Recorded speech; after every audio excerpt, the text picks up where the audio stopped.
Queridos, a paz do Senhor. Eu sou o pastor Anderson Silva, você está na Academia de Pregadores. Estamos já quase finalizando o nosso trimestre, terceiro trimestre de 2020. Estamos estudando sobre a restauração de Deus em relação ao povo de Israel quando eles voltaram do cativeiro babilônico. Estamos estudando também sobre a vontade de Deus ou os projetos de Deus para o seu povo, mesmo em tempos de crise. Na aula de hoje estudaremos a lição de número 12, dia 20 de setembro de 2020, Dia Nacional da Escola Bíblica Dominical. A escola dominical é a maior ferramenta de ensino da igreja. O propósito da escola dominical foi ganhar almas, ensinar, disciplinar conduta, formar pessoas. A escola dominical não pode fugir deste propósito. Todos nós que estamos envolvidos com a escola dominical, precisamos manter acesa essa chama. Precisamos manter de pé este ideário da escola bíblica dominical. Aproveite então este dia para envolver a igreja, para falar com a igreja, para trazer a igreja para a escola dominical. Que a escola dominical, na tua congregação, continue sendo uma bênção, seja uma bênção, se torne uma bênção, mas que a escola dominical se fortaleça a cada dia e que mantenha o seu foco. O título da nossa lição é Esdras e Neemias combatem o casamento misto. Nós sabemos que a união conjugal é a mais íntima comunhão entre seres humanos, entre dois seres humanos.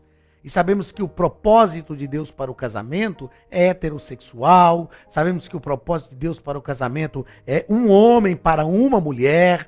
Nós sabemos. Embora não seja este o assunto a ser abordado na lição de hoje, mas é importante sempre deixarmos claro este propósito de Deus para o casamento. Vamos ao texto áureo da nossa lição, que está na segunda carta de Paulo aos Coríntios, capítulo 6, o versículo 14. Não vos prendais a um jugo desigual. Nós vamos tratar muito deste assunto aqui na aula de hoje. Ó. Jugo desigual. Não vos prendais a um jugo desigual com os infiéis. Porque que sociedade tem a justiça com a injustiça? E que comunhão tem a luz com as trevas? Verdade prática. O lar foi constituído por Deus para ser uma bênção, desde que seja observada a orientação divina na sua formação. Então existem prescrições de Deus para o casamento, para o lar. E essas prescrições têm que ser observadas. O ponto central da lição nos diz o seguinte: a união ilícita é um perigo espiritual. A união ilícita não é só uma questão de conflitos sociais, de conflitos emocionais, psicológicos, de conflitos ideológicos. Não, ela é um perigo também para a vida espiritual. Objetivos da nossa lição, o objetivo geral, salientar o perigo das uniões ilícitas. E os objetivos específicos, primeiro, apresentar o combate de Esdras e Neemias com o casamento misto. Segundo, explicar o porquê de um judeu não poder se casar com uma pagã. Terceiro, destacar a sobrevivência do povo judeu.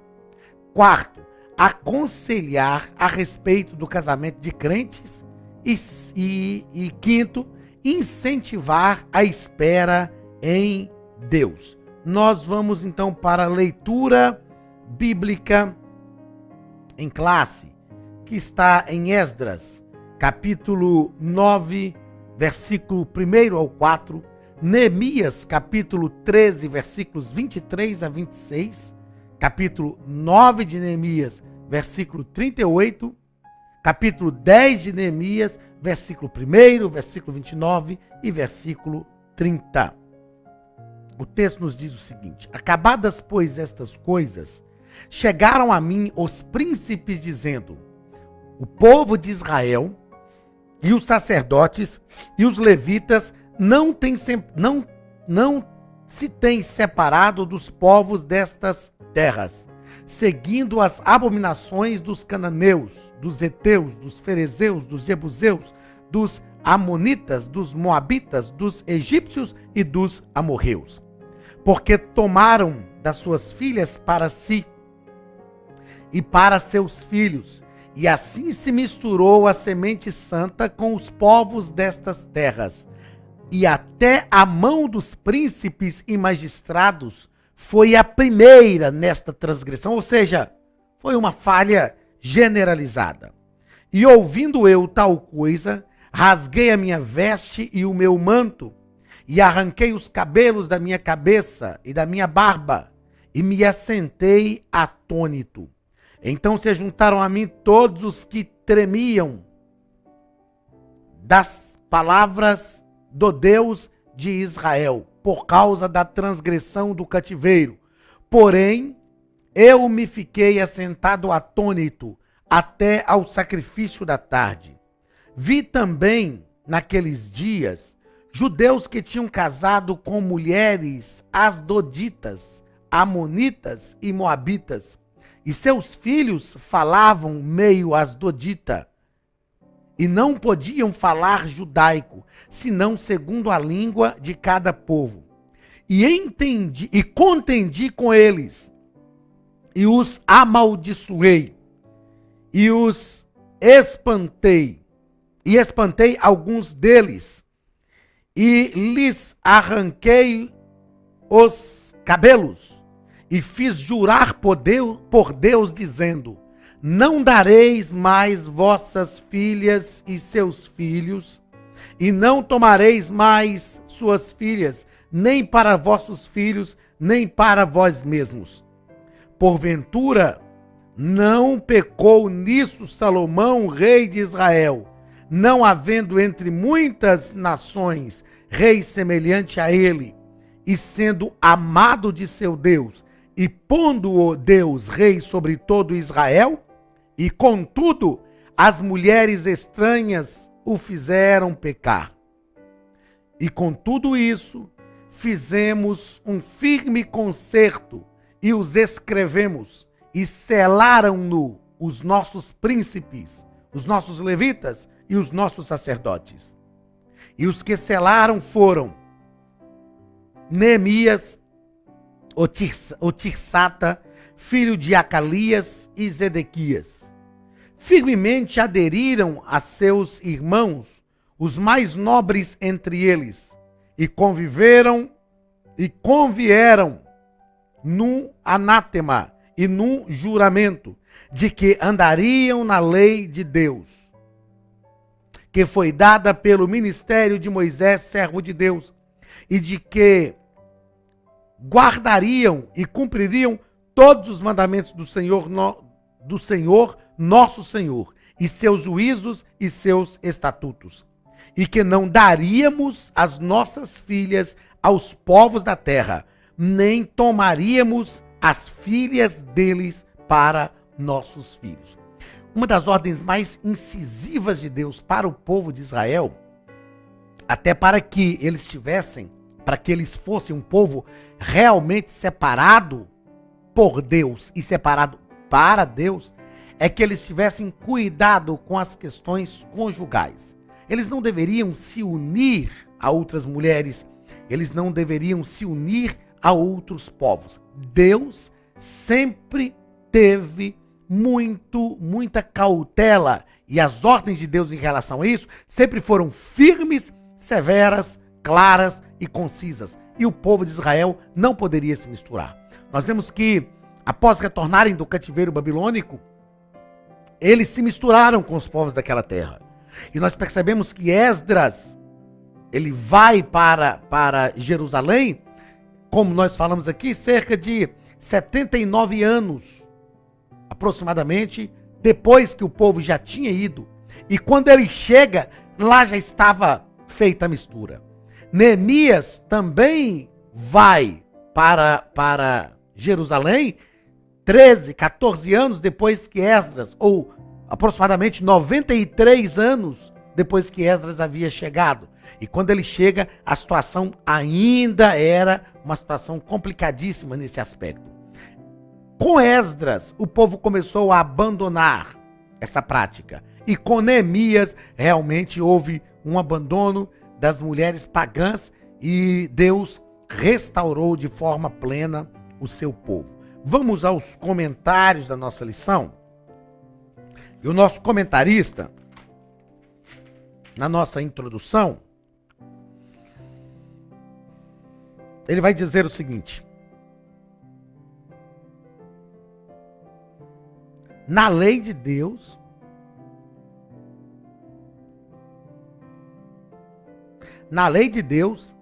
aparece a ordem: não faças concerto com os moradores da terra, nem tome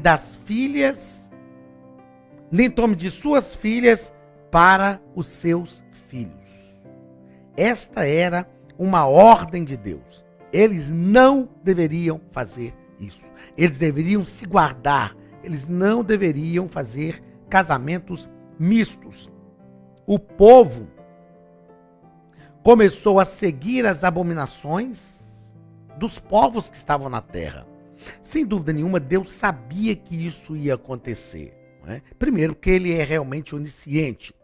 E ele sabia que esse era um risco que o povo de Israel iria correr.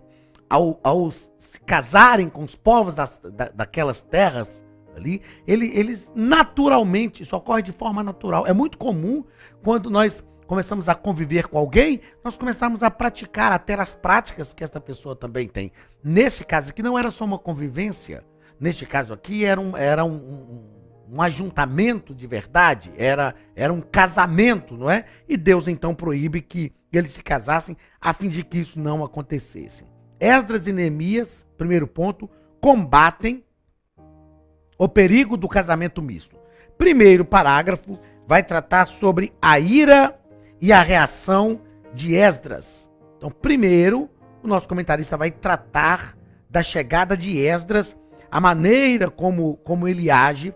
O texto da leitura bíblica em classe deixa claro que Esdras, ele se desesperou quando ficou sabendo da situação.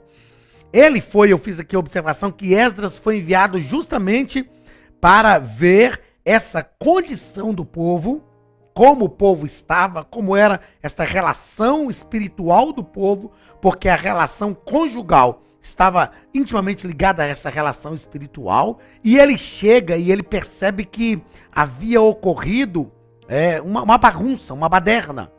Realmente o povo tinha perdido o controle daquilo que tinha acontecido na questão da relação de casamentos mistos, e eles estavam envolvidos com adoração a deuses estranhos. Esdras rasgou as suas vestes, a Bíblia diz que ele arrancou o cabelo da cabeça, arrancou a sua barba e ele chorou. O texto da leitura bíblica em classe, eu leio o texto sempre pensando no fato, e o texto da leitura bíblica em classe é incisivo e mostra a atitude de Esdras. Agora, o efeito desta atitude de Esdras, esse cidadão aqui, que a Bíblia relata, que é o Secanias, era um sujeito conhecido no meio judaico.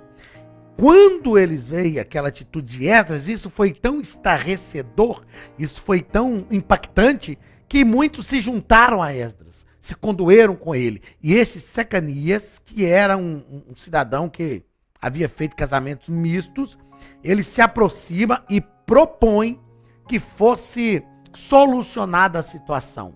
Ele propõe que eles abandonariam esses casamentos mistos e entrariam novamente na vontade de Deus. Eles se arrependem, e aí vem este arrependimento do povo, e Esdras se levantou e os conduziu, os persuadiu a fazer um juramento diante dos sacerdotes, né? E todo o povo jurou conforme as palavras de Secanias. Esdras disse que eles tinham transgredido o Senhor, mas eles estavam agora arrependidos. E nós sabemos que o arrependimento é que realmente tem um efeito transformador. Só para a gente destacar, mais uma vez, o nosso comentarista, ele cita aqui, que antes da chegada de Esdras, né, Neemias já estava enfrentando aquela situação.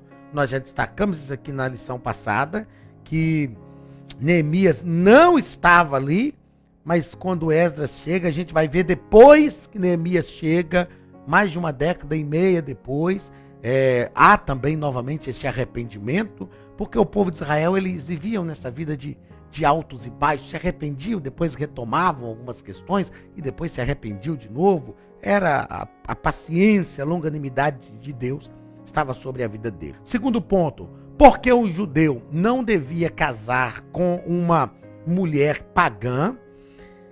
A finalidade disso, nos coloca aqui o nosso querido e saudoso comentarista, a finalidade desta proibição era evitar que o judeu viesse a seguir a religião de sua mulher pagã. E neste registro da história de Israel, que é o segundo ponto aqui, nós temos diversos casos, ou alguns casos. O principal caso deles aqui é Salomão, né? Quando a gente lê a história de Salomão, nós vamos perceber que a Bíblia nos diz que Salomão teve 300 mulheres e 700 concubinas. O reinado de Salomão foi um reinado de paz. Ele não empreendeu nenhuma guerra, nenhuma batalha, mas ele fazia acordos com os príncipes e reis de outras nações e tomava filhas desses reis como mulheres, e essas mulheres levaram a Salomão a pecar. Salomão permitiu que se construísse altares a deuses pagãos e ele pecou contra Deus. Embora Salomão construiu o templo, eu sempre digo que as coisas boas que nós fazemos para Deus não nos isenta de pecar. Então nós precisamos vigiar, precisamos ter cuidado para não pecarmos, mesmo tendo feito coisas magníficas para Deus. A gente entende que Salomão se arrependeu, ele não morreu nessa situação caótica. O próprio livro de Eclesiastes nos mostra isso, que foi o livro que ele escreveu no final da sua vida, mas infelizmente essas mulheres com as quais Salomão se casou trouxeram problemas complicados para ele. Nós temos um outro caso aqui, que é o caso de Acabe. Acabe, como se não bastasse, Salomão tinha o coração voltado para Deus. Acabe não tinha o coração voltado para Deus. E Acabe se casou com uma mulher que era verdadeiramente endemoniada, Jezabel. Jezabel introduziu no meio do povo de Israel a adoração a Baal. E Jezabel era uma mulher dominadora. No caso da vinha de Nabote, por exemplo, que Acabe não conseguiu comprar a vinha, que era a herança de Nabote, Nabote não quis vender a ele chega em casa se lamentando e Jezabel dá um jeito de resolver o problema. Arruma testemunhas falsas contra Nabote, manda matar Nabote e fala com Acabe, vai e pega a vinha. E Acabe simplesmente foi, tomou a vinha de Nabote, e nós sabemos que Deus matou Jezabel e Deus matou Acabe também. Então é um perigo quando nós nos unimos a pessoas, principalmente no caso de quem é solteiro, se unir a pessoas que não professam a mesma fé. Ah, mas eu vou trazer ela para o lado de cá. Será que vai? Então precisamos ter um critério, ter cuidado, seguir a orientação da palavra de Deus, buscar a orientação de Deus, para que a gente não incorra em erros que nos tragam grandes prejuízos depois. No terceiro ponto, nós vamos tratar sobre a sobrevivência do povo judeu e vamos perceber que a perseverança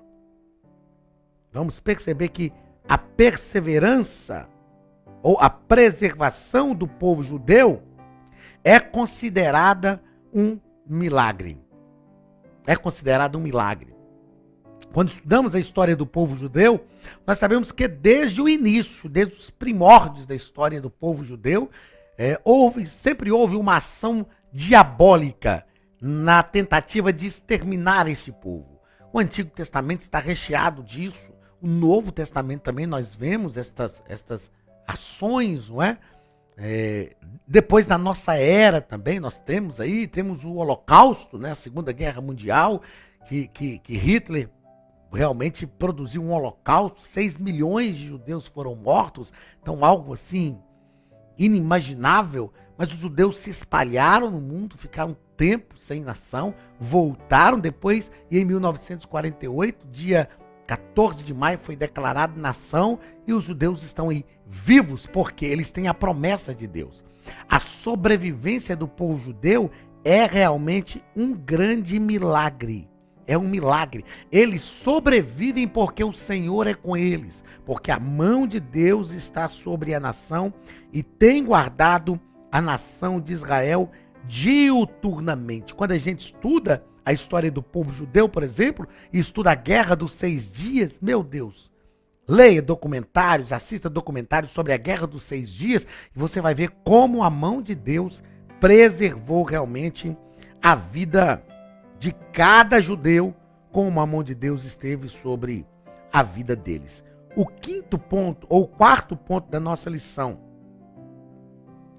vai falar sobre, o nosso comentarista vai nos dar uma palavra final sobre o casamento.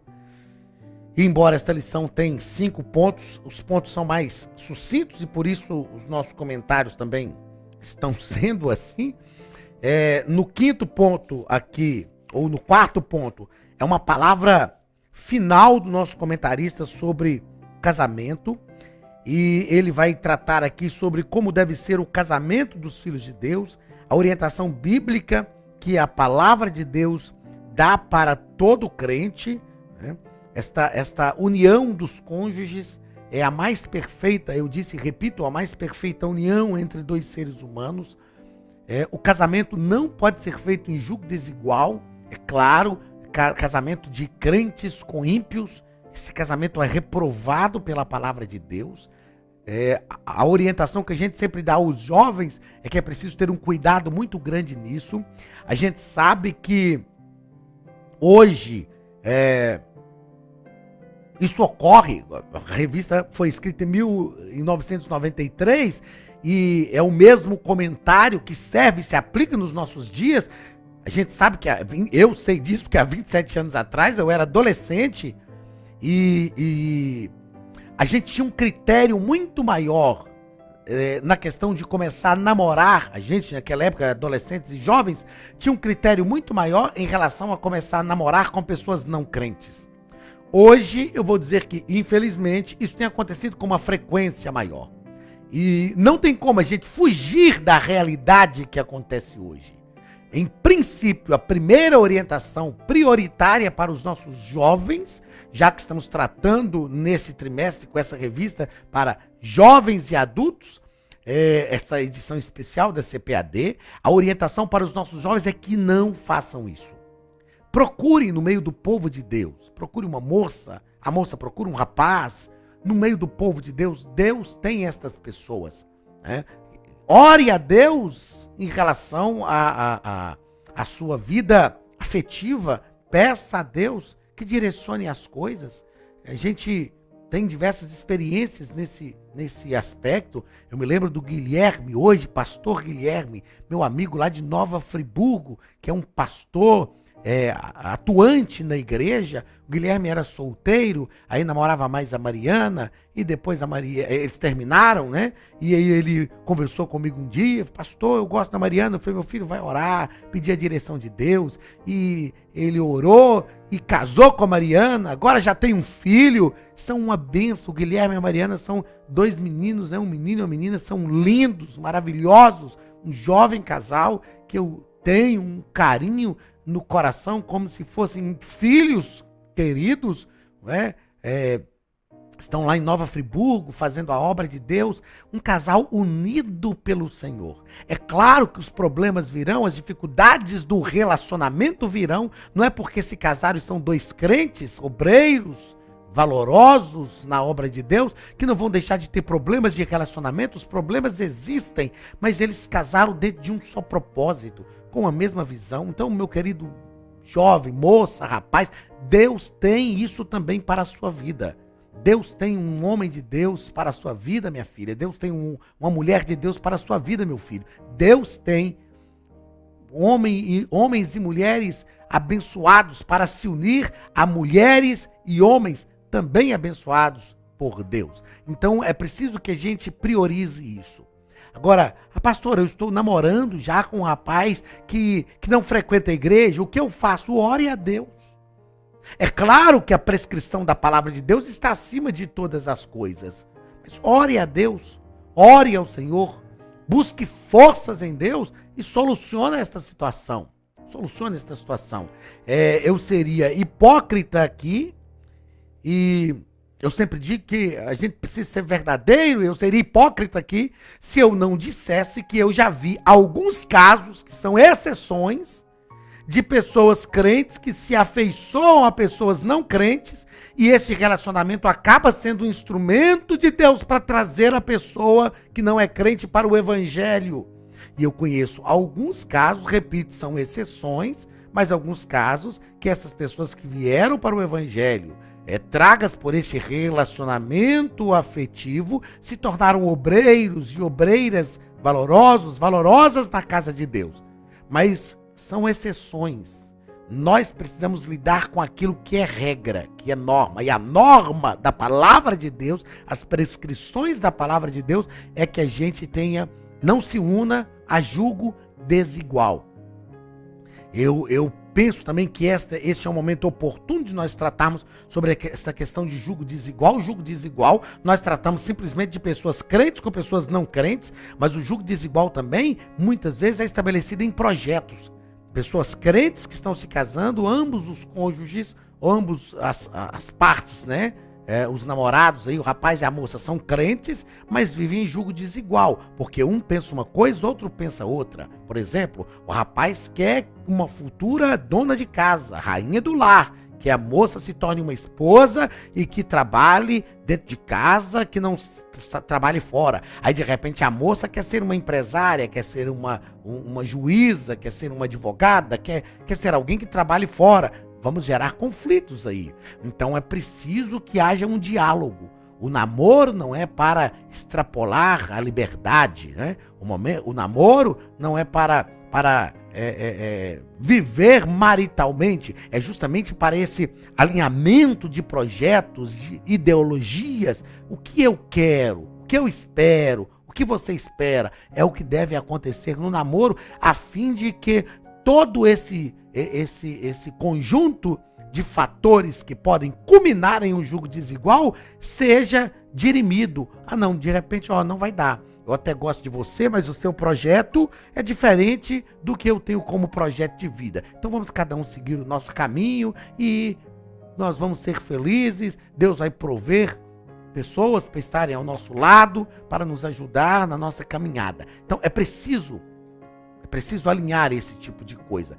E esta é a vontade de Deus para a vida conjugal, para que vivam em paz e seja uma bênção. Nós temos ainda o quinto ponto da nossa lição. No quinto ponto da nossa lição, nós vamos tratar sobre... Deixa eu voltar aqui. Eu passei além da conta. Deixa eu tomar aqui as minhas anotações corretas. Porque eu passei além daquilo que eu queria.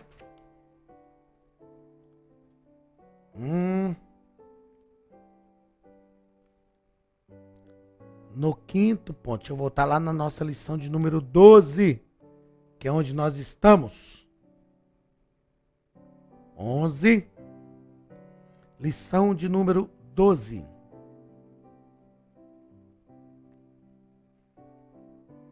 Terceiro, quarto, quinto ponto da nossa lição. Espera em Deus.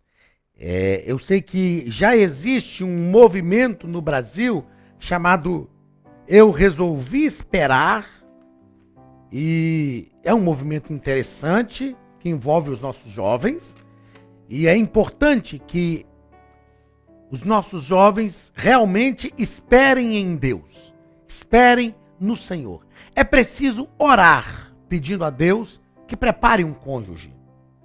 E o nosso comentarista vai tratar aqui que Deus proveu uma companheira para Adão, Eva. E Deus ainda pode prover. É lógico que nós precisamos entender que O casamento é uma escolha pessoal. Nós escolhemos os cônjuges. O Anderson, você acredita em profecia para casamento? Acredito. Acredito. Mas são raríssimas exceções. E eu acredito também no seguinte aspecto. Quando Deus fala sobre isso, quando Deus fala que fulano vai casar com Beltrano, Deus gera amor no coração de fulano por Beltrana e gera amor no coração de Beltrana por fulano. Não existe esse negócio, Deus falou que você é minha escolhida. Mas eu não te amo. Não, mas você vai casar comigo mesmo sem amar porque é minha escolhida. Não, não existe isso. É preciso que haja amor, é preciso que haja envolvimento, é preciso que haja empatia, é preciso que haja simpatia, é preciso que haja química, vamos dizer assim. É preciso que haja química. Né? Deus provê. Então nós precisamos orar pedindo a Deus. Sobretudo, nós precisamos orar pedindo a Deus que nos dê direção. Nos ajude a escolher e depois que escolhermos, depois que casarmos, precisamos trabalhar a convivência. Ambos os cônjuges têm que abrir mão, têm que reconhecer erros e acertos. Ambos os cônjuges têm que procurar viver em paz. Porque se um só dos cônjuges procura viver em paz, isso não vai dar certo. Ambos os cônjuges têm que procurar viver em paz. Mas Deus pode realmente prover um casamento abençoado para a sua vida. Queridos, chegamos ao final da nossa aula e aprendemos nessa aula que precisamos ter cuidado. Você precisa ter cuidado ao escolher o seu cônjuge. Você precisa ter cuidado nas relações afetivas que você determina para a sua vida. Mas nós cremos que com o temor de Deus no coração e com o direcionamento de Deus sobre a vida de cada um de nós, tudo vai dar certo e os relacionamentos afetivos contribuirão para a nossa felicidade e para a nossa realização como seres humanos. Deus te abençoe. Eu te espero na semana que vem para a nossa última aula desse terceiro trimestre de 2020. Um grande abraço do pastor Anderson Silva e da Academia de Pregadores em nome de Jesus.